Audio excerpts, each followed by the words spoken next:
Welcome back to What is Maven? I forgot to start the intro. This is great. Welcome back to What is Maven, the podcast for real estate professionals and entrepreneurs to release their creative spirit. She printed it on my contact. She's reading through my eyes. I'm one host, Amara Andrew. And I am one host, Jeff Sarris. We are the hosts. Welcome back. Or welcome if this is your first time. It should only be your second time because this is the second most episode. I keep touching the mic to my lips on accident. It's fine. You kiss that mic. But yeah, this is the second episode of the show, and Today we are talking about how influencers are dead. Influencers, why can't I say it? Fucking influencers are dead. What do you not understand? But yeah, we're talking about influencers. Influencers are... Okay, so let's just turn you off. So we're going to talk today about how influencers are dead. And the Iron Law of Stardom. Yes. And how you can avoid falling into that trap. Yes. It is, it's sort of timely based on some things that we've seen recently. Yeah, this is kind of what inspired it. But yeah, basically just really quickly, the Iron Law of Stardom being that you have 3 years. 3 years of stardom. And that is an iron law that has been proven true for a very long time. The concept... Scary so. In any discipline, no matter what, like there is just a 3-year period. Yeah. Like tech, entertainment, sports. Sports. Oh, we're having trouble today. Yeah, so just for the tweet.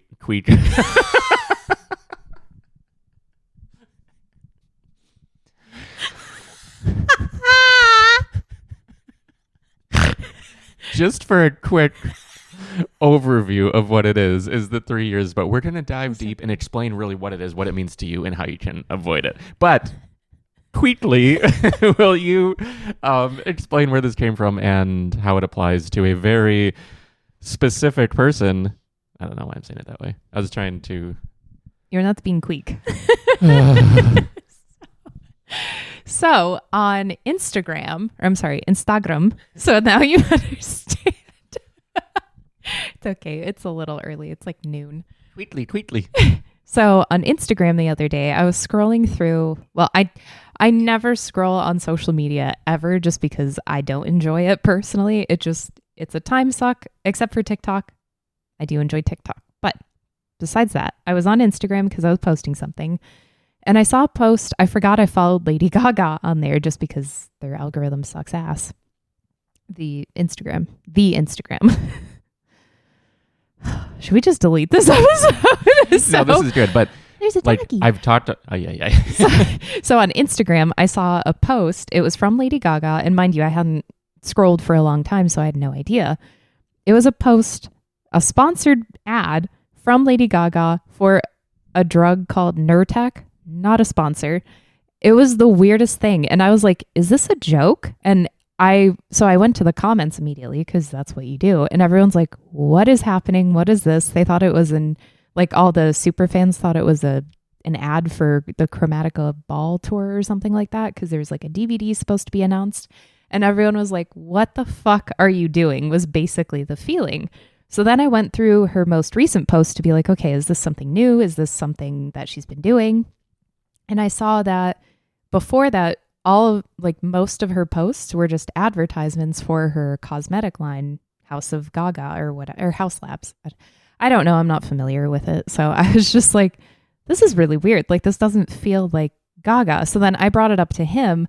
And then I was like, I remember I saw the same exact ad from Khloe Kardashian a long time ago. This was like last year or something like that. So it was just really weird. But anyway, so this brought up the idea of the Iron Law of Stardom. Yeah, because I've always used Lady Gaga as the example recently for the Iron Law because she had her window where... Let me just actually read the quote from the person who sort of coined this term. It was like 25 years ago that he wrote this article. So yeah, the article was published in the New York... So, stardom is the condition where the star penetrates reality so thoroughly that you feel you can no more escape it than oxygen. Then suddenly, there's different oxygen. And I think that really encapsulates this, and with Gaga specifically, because she took all the oxygen. That was it. She was everywhere and everything for a window of time. And she is still very successful, but she is not just grabbing all of that oxygen in the room like she once was. Yes. So that's the difference. I read in a separate article to prepare that somebody described it as the difference between stardom, which is when someone is just everywhere, you can't escape them, versus somebody being a star. So they described it as, good God. And I'm talking to the mic. So they described it as at a Did we say restaurant. this is episode 2? We're getting God. this dynamic duo figured out. Shape of bucket of water. My nails. So the person who I read the separate article to talk about the Iron Law of Stardom, they identified it as, if you're in a restaurant, the difference between stardom and being a star is when you're sitting there with your dinner compatriots and you're talking about a celebrity, that is the stardom, meaning you can't escape it. It's in the news. It's the person or whatever is everywhere. And that is like the hot topic. Versus if you look across the restaurant and you're like, holy shit, that's Lady Gaga. That is a star, where like you weren't talking about her other than this Nurtec thing, which was super weird. But that is the difference. And like in the article, because the article's from 1997, so it's a little dated, but like the core theory of it is timeless. Yeah, the premise and even the references, even though the references were more timely then. Yeah, so that's what I was going to get to, is like he used... That's why we're here, because I think we even just, it doesn't even matter, Yeah. like what he said. Like we're just moving it up to today with Lady Gaga, with the Kardashians, with maybe your favorite influencers in whatever vertical you're in. Could be entrepreneurship, could be real estate, could be anything. Like basically, is it okay to zoom forward a little bit? Yeah, so like just thinking that the whole thing is understanding that this window exists and how it's been proven time and time again. So like, what are some other examples, I guess, of the 3 that's years? what I was going to get to. But like even just, your own So examples. one of them was the Beatles, where we should have just identified this in the beginning also, just like talked about the article and then provide our own. Well, we'll figure it out. We're figuring it out. Well, yeah. But and like one of the things was the Beatles, where it's this, so the author, I forget his name, but he states that it's this 3-year window. And then after that, you're essentially just kind of obsolete. Like you still exist and people know you, but it's kind of like, oh, whatever happened to Tom, Dick, or Harry? and you're an animated relic, which I thought was an amazing quote. So like the person still exists. There's still that, but you're an animated relic of the past. So then there's the 3-year window. And then sometimes, very rarely, people have been able to reinvent themselves to have another 3-year window. So one of the main ones, which I thought was a really great example, was the Beatles, because obviously they started as like the Fab Four, or the Mop Top Crew, whatever the fuck you want to call them. But then after that, they got like hippy dippy Sgt. Pepper kind of vibes, which it was 3 years. Like it was a 6-year period, technically speaking, but it was very separate 3-year periods, very different styles. And she says, obviously for people of a certain age, it means nothing to me.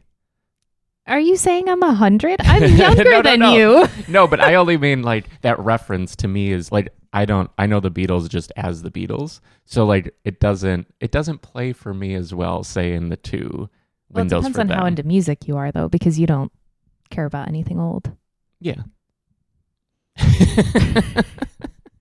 No, but that's where like, so moving it to Lady Gaga, moving it to the Kardashians, moving it to other people and how they reinvented themselves. And what does this mean for you? That's really the big thing. So what is it? Like you're not probably trying to be the Beatles and you're probably not trying to be Lady Gaga. No, but you can be many different things. So one of the things that we were also talking about when we went on a sushi run was how just even personally, we've reinvented ourselves. Just like, I mean, we're not any level of anything, but just I was in academia for forever, essentially. And then it was like, okay, well, this sucks. What can I do now? And then it was like, oh, well, now this is MAVEN. Like that is what we're doing. So just don't be afraid to reinvent yourself, I guess. Well, yeah, I mean, that's very important. And even just knowing that, so what you're doing now, there's a few different ways that I think this really applies. It's like really important to note. Mm-hmm. So the animated relic, I think I just want to touch on that real quick because you can just think back to any of the influencers, any of the performers, the artists, the musicians, like all these things. Like maybe like me, I was into metal in the like early 2000s. So there's bands like Papa Roach and Disturbed and all these bands that at that time were everything in that scene. They took up all the oxygen, and so many people would be at every show and see them all the time.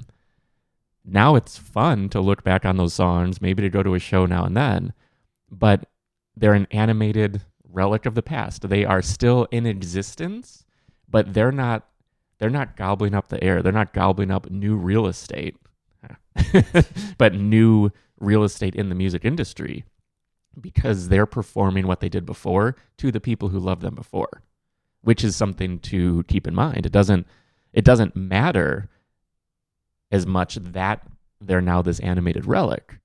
The thing that matters is that if they're going to keep doing what they're doing, they're selling to the same people, and they need to recognize that. Because that's like the Deadheads. That was the first thing that I thought about too. We're like, is that Grateful Dead? Mm-hmm. Okay. Where you still have so many fucking people that show up, but then it's the community that you're building. Like this touches on so many different things, and it touches on our topic for next week, where you have like your dedicated, loyal following, and they'll follow you anywhere, like as long as you're still providing what you're kind of promising them, and like just upholding that, and just being able to be like, yeah, like we're all in this together. So what examples came to mind for you, the listener, the viewer, the whatever? Like, I would like to know, we'd both like to know, like in the comments below, YouTube, preferably, if you're listening on any podcast app. If you jump over to YouTube, you go to whatismaven.com/podcast, you can find the YouTube video right there, and comment below here, because that'll be the easiest spot to have everything together. I know this show doesn't have, it's brand new. We don't have like a big audience or anything, but we're sort of using this as our example on how we're building and growing with time. But I'd love to know what maybe bands, artists, musicians, authors, anything come to mind for you that are still in your world, but even my favorite band. Yeah, but you can look back on the window. So what are you thinking of? Well, I was thinking of the Horrors, because they had a very specific time window. Like they're still making music and doing a bunch of wonderful things, but they're all kind of doing their own things now, like each of the members. And they really had this like sweet spot window where their first album came out. I think it was 2006. I think it was Strange House. No, I don't remember. My God, I haven't thought about this in a really long time, but just you saying that, it was like 2006 to 2009. And then it just kind of fell off, like the excitement. And that was also like my excitement too, because like I loved them. I was obsessed with them. And now it's kind of like, they still exist. Well, yeah, and you can think of Casey Neistat. Yeah. Ultra successful documentary filmmaker on YouTube. He did all these things for many years, and those of us who watched him loved what he did. Then, a few years later, he decided to start daily vlogging.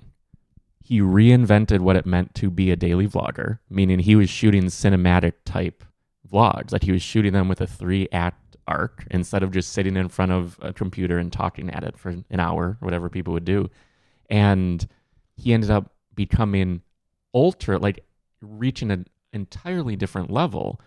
But the people from the beginning stuck around, and then a bunch of new people came in because he reinvented himself, which is so important. But then this leads into the next part. So inevitably, what happens is someone reaches stardom, success, like prominence in whatever it is, whatever the area is. Then they get imitations. There's so many imitators that just show up. And this is actually why that window is small. What are you laughing? What are you going to say? I like it. I like taters. You like taters? Okay, good. Sorry, folks. Yeah, there's a lot of imitators. And that's actually what starts to gobble up the oxygen. So Casey Neistat, for an example, reinvented vlogging, reinvented daily vlogging. There was, would it be a glut of vloggers? Is that the right word? Glut? Sure. Okay. There were a lot of new vloggers who all flooded into the same space because they loved what he was doing. They wanted to try to do it as well. But there was a window of time where people built up their following, their audience, their community, their true fans, which we'll talk about later, based on the fact that other people liked what Casey was doing. Then they were like, I want more of this. And then it's like, oh, this person does it similarly. I'm going to follow them. This person does it similarly. I'm going to follow them. But what happens is all of that oxygen gets gobbled up. And that's why the stardom law exists. You have a 3-year window because suddenly all the imitators are there. Like maybe there's that movie or music or whatever it is that it struck a chord with people. Now there's a lot of it. So it's no longer going to have all the room to do what it does. And also times change. They change in 3 to 9 year windows dramatically. And part of the thing so the next part that I want to talk about is that we don't want to be copying. Like all the people you might think of, like this is sort of geared towards real estate and everything too. So the people you might think of in real estate specifically as influencers, you have to remember that they hit their stride in a certain window of time that may have been a year ago, 2 years ago, 3 years ago, whatever it is. If you're emulating them now, you're adding to the crowd. You're just part of the crowd who's doing the same thing. And this is the important part this is something I've talked about a lot, like with sort of coaching clients and on my other podcast and things, is that if there's already a map, if someone is selling you the map to where you're going, that map is already out of date because now that was the path that worked for them at that time in that moment. So if you're following the same exact thing, doing the same exact thing, you're not going to get the same results. And everyone else who's following the same thing will also not get the same results. But while that's happening, someone else is creating something completely new, distinctly them, who is going to be the next shiny object that a lot of people will chase. I just like staring at him sometimes. Yeah. But yeah, really, if you're doing the same exact thing that other people are doing, then you're not doing anything unique or different. And then it's like, well, why the fuck would I listen to this person if Bob whatever is already doing it and he's doing it really well and he's been doing it for 6 months now? It just doesn't make any sense, where you have to do something totally different, totally unique, and also genuine to you, because this can then tie into authenticity. Like if it doesn't feel right, people aren't going to want to watch it. And it's going to be like, okay, well, I think they're just doing this for the clicks or the views or whatever. And it's like, it just feels yucky. Like you totally know what I'm talking about, where there's someone that you can think of where you're just like, ew, it feels gross. Like I can think of 7 different people right now where I'm like, it feels fucking gross. Like I don't like it. And it just feels so disingenuous. And it's like, Names. they're, what? Names. Well, Jeff Sarris over here. No, just teasing. Nobody knows who I am. I live Jeff behind Sarris. the scenes. Not right now. But there are those people that you think about where it's just like, it just doesn't feel right. And then, I mean, maybe it's you. Maybe you're just like, maybe it's me. And listen here, you. I mean, I don't know. It's good to be self-aware if you're just like, yeah, I'm just copying exactly what Schmenda Schmaker is doing. Well, no, but like, it's easy to be a copy. It's hard to be original. And Yeah. sort of the thing when you think about it, the people who get the outsized results are the leaders, the people who redefine a category, who really think, like, not get like cliched, but like outside the box. Like they're doing something different and they get outside results. Mm-hmm. And then all the followers get the scraps. And those scraps only exist for a window. But you think about that leader, and that leader only had their window for a little bit until they redefined or they pivoted. They changed their approach because they saw the times were changing. That is something that's really hard to recognize, I think. Mm-hmm. So like Lady Gaga had her music moment. Mm-hmm. But then we were just talking right before, and you were sort of describing her other moments. She's had a couple of them because she changed with the times that she needed. Yeah, because like when I was like in high school, Gaga was just starting to like become what she was. Or I think The Fame was released in 2008. And that was like peak high school for me. So it was like everywhere. Like you could not escape Lady Gaga. And I had one friend in high school who was just like beyond obsessed with her. And from 2008 to 2011, when I graduated, it was like Gaga was just fucking everywhere. Like you could not get away from her, which is fine because I liked the oddness. But then if you notice, she's switched to kind of an old Hollywood actor kind of vibe, which then coincided with her being in a lot more TV and film roles and stuff like that. So like American Horror Story, like 2015-ish, and then through 2016, and then A Star Is Born in 2018. And then it just kind of stopped after that. Like she's done other roles and things like that, but it wasn't as like, for non-Gaga fans, it didn't really reach my stratosphere. So it was just interesting because you have these two separate 3-year periods. And then now Gaga is like a businesswoman. So she's doing House of Gaga or whatever the fuck, House Labs. So it's just interesting how you can see these little, everything happens in threes. Isn't that weird? And that's my birthday. Well, it's just nature too. But yeah. Yeah, man. You're all threes. I am. I literally am all threes. March 3rd, 1933. Or no, 33. I look great for my age. But yeah, it's weird how that happens. But then if you are feeling like you're in a slump of some sort, you need to just keep going and keep reinventing yourself, because then it's something new and it's something fresh. And maybe you're doing real estate right now. Cool. That's awesome. Keep building your audience. And then if you're just like, I want to pivot to something else, you can still have your audience. You could become a fucking cake decorator or something. Like that would actually be really cool. I mean, you could go into juggling. It's something that is so polar opposite. So like, but also still show that now in your content if that's something that you enjoy, if that's like a hobby that you really love. Well, and that's the perfect example is doing in public. So like taking your action publicly with your audience, because it's so easy to fall into the trap of being like, oh, let's say real estate. Like I'm a realtor. I am going to try to reach buyers. Yes. I am going to talk about real estate. I am going to only be seen as a realtor. I don't want them to know that, I'm really into magic. I do card tricks for all my friends. That's embarrassing. I don't want anyone to know. But that's the thing. That's how you get to know people. So first, there's the aspect of getting to know, like, and trust someone. You have to get to know them. If you're not letting anyone know you, the real you. Which I struggle with that 100%. We all do, though. Like, everyone. Is so difficult because I'm so... Nope. Yeah, you're guarded. You didn't do social media at all a few years ago. Doing this, even talking about my thoughts and opinions, is very uncomfortable. Like, this podcast is very uncomfortable for me, but I'm pushing through it with a lot of caffeine and this hunk of man.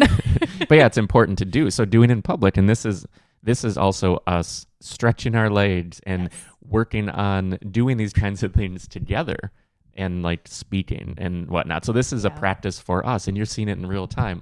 Like we're literally just figuring this out as we go. Yeah, we know how to do it, but we don't know how to do this together. We've never done this kind of thing together. We also have our own, like you mentioned at the top, we have our own separate podcasts. So like he talks to people and I don't talk to anybody. Well, I interview people and you talk to the camera. Yeah, so it's very different. So us trying to even figure out our dynamic on this kind of a platform, because essentially this is just how we talk in private, but it's a little different. So this is how we talk in private by 23:42 into the episode. At the beginning, we're warming up and we're both sort of like we could tell this episode, I was like, I want to go this way, and you were like, I want to go this way, even though we discussed it before. Yeah. So like we were, you probably saw we were a little at odds about where this was going. Yeah, we're trying to figure out, okay, well, where are you going? Because you are much more like, you have what you want to talk about, where I'm like, well, yeah, I'll just kind of I had a little more of a vision for this episode. And I'm like, but sure. So before we get too far from it, I wanted to just say being yourself is so important. Yes. Because 100%. So like the weirder, the better. You need to showcase that. Good weird. But if you're eating human flesh, don't do that. But for anyone listening, I shrugged. But the important part too is none of us are fixed. We are not fixed in time, in who we are, in what we believe, what we think, what we do, how we feel about like whatever. You are very much expected to change. Like I hope that you, from anything from this episode, I hope you can take that away and be like, for example, this has happened so many times where people are like, I'm vegan. veganism is the best. This is the only way to health. And unfortunately, statistically speaking, it's not. And people don't discover that until they are already the vegan. And there are countless influencers in that regard who have started eating meat, realizing what they were lacking, realizing their bone density, their teeth, all these things were declining because of the diet they were doing.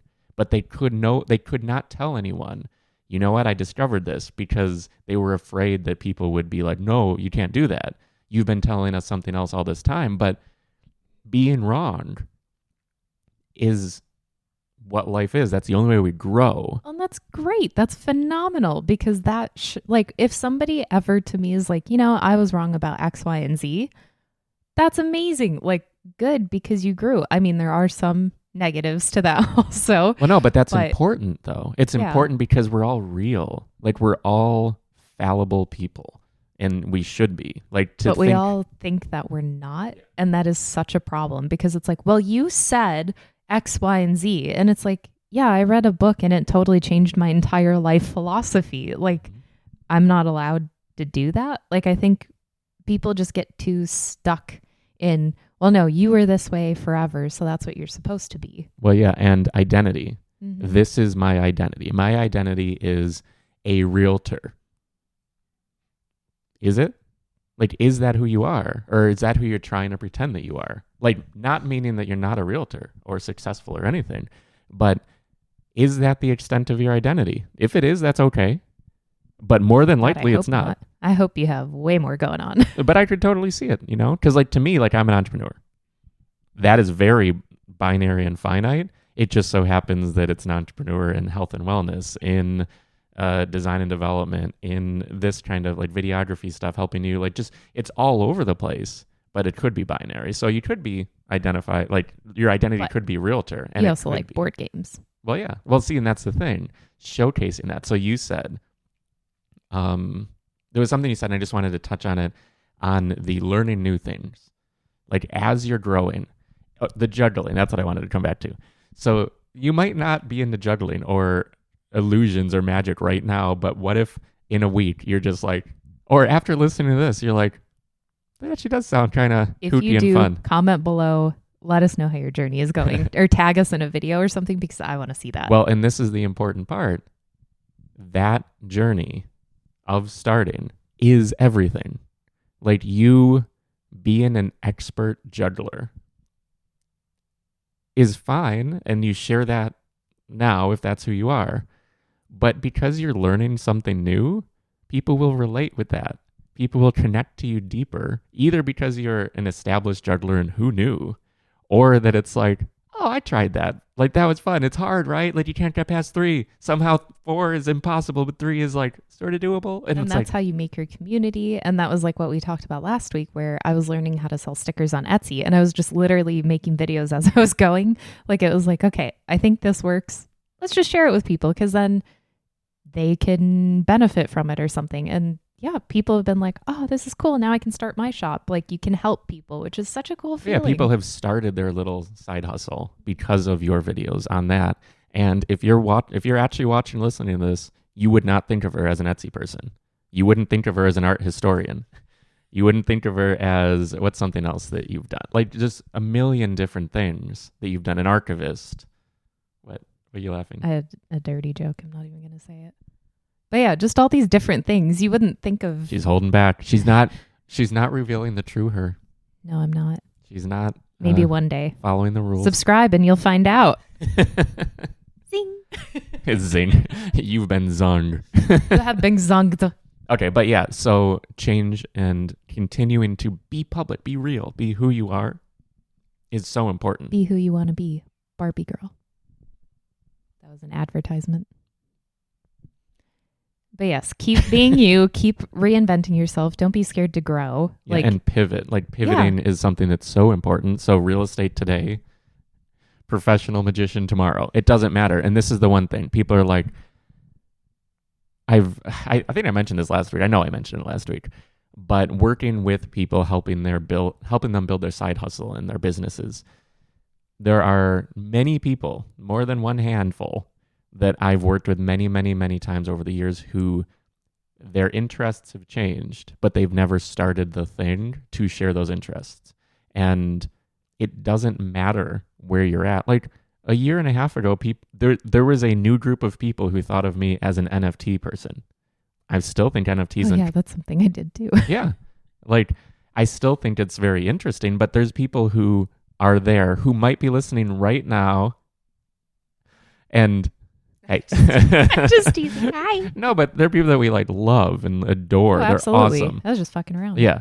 But they might be listening or watching right now, and they've followed along because we connected.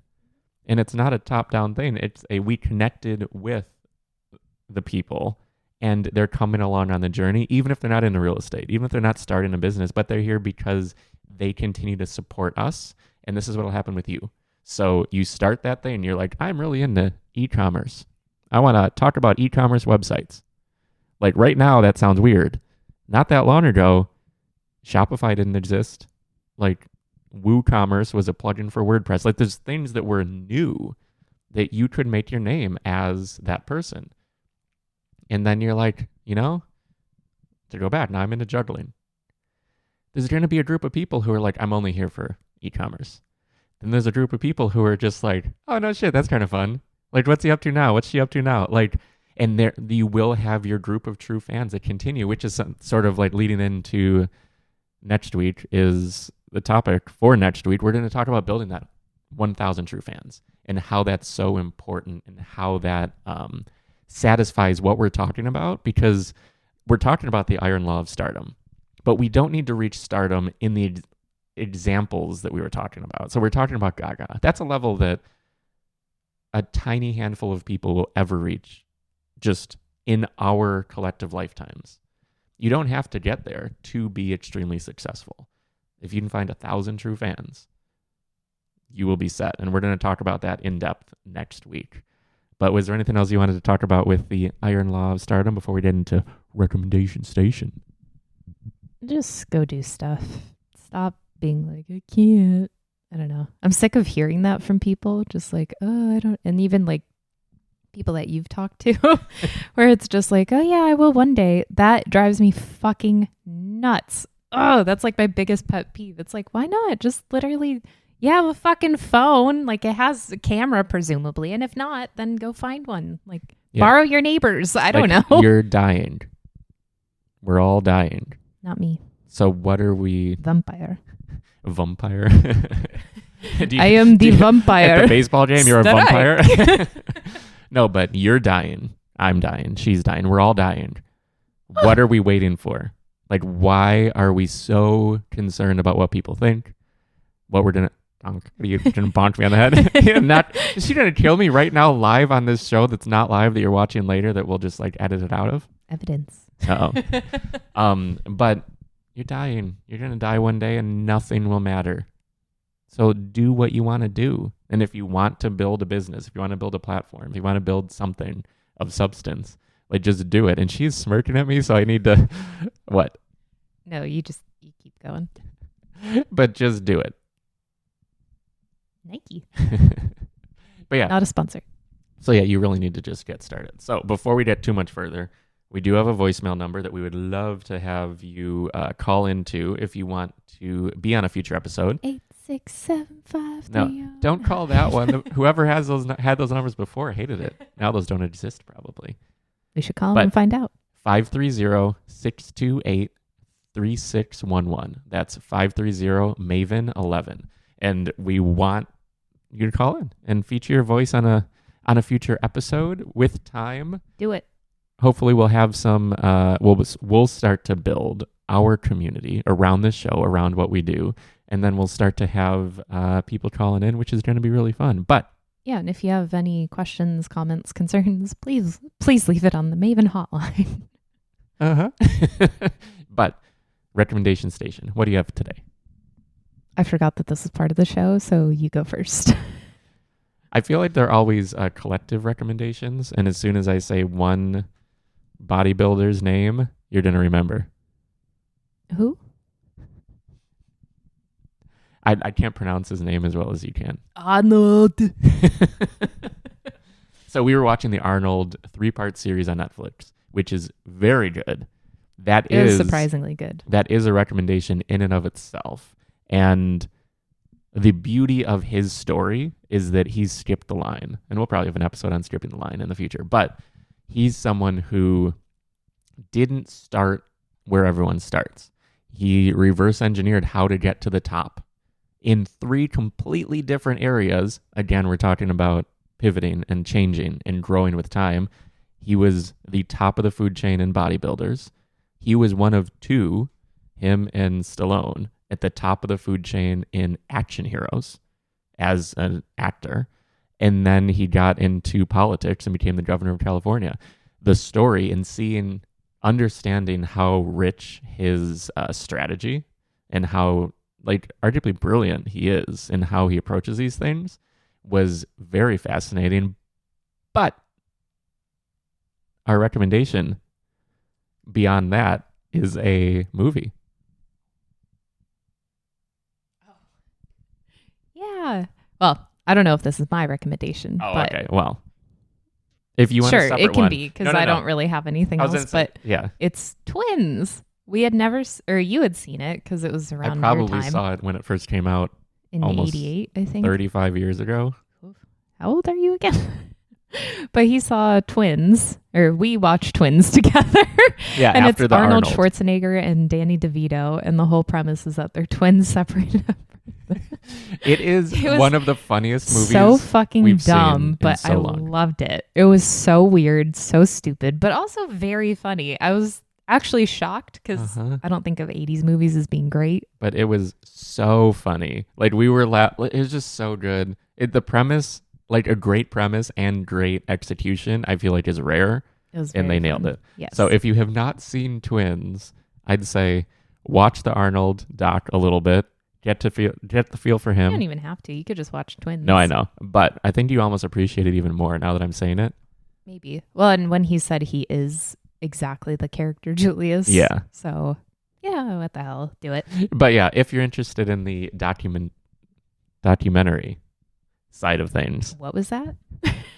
then Arnold. And if you just want a goofy, funny movie that starts and goes, which we realize new movies have so much preamble, so much lead in to like getting anywhere. But also, so did The Last Action Hero. No, but I'm saying this movie does not though. Twins. No. Twins is just like boom. Here's everything you need to know. Okay, we're a minute in. Now let's start the movie. And it was like actually fun. This is an ad for Twins, a movie that's so old, that's older than you. But anyway, that's the recommendation for this week. Yep.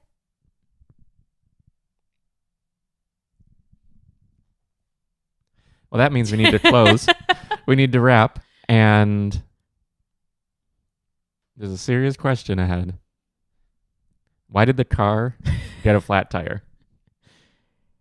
Am I actually going to get to answer this time, or Why did the car get a flat tire? why did the car get a flat tire? Let's think about this logically. Because there was a fork in the road. You don't like that one as much, do you? I was like, huh? And then I was like, oh God. It took me a second. It was a slow burn. Bye. Bye.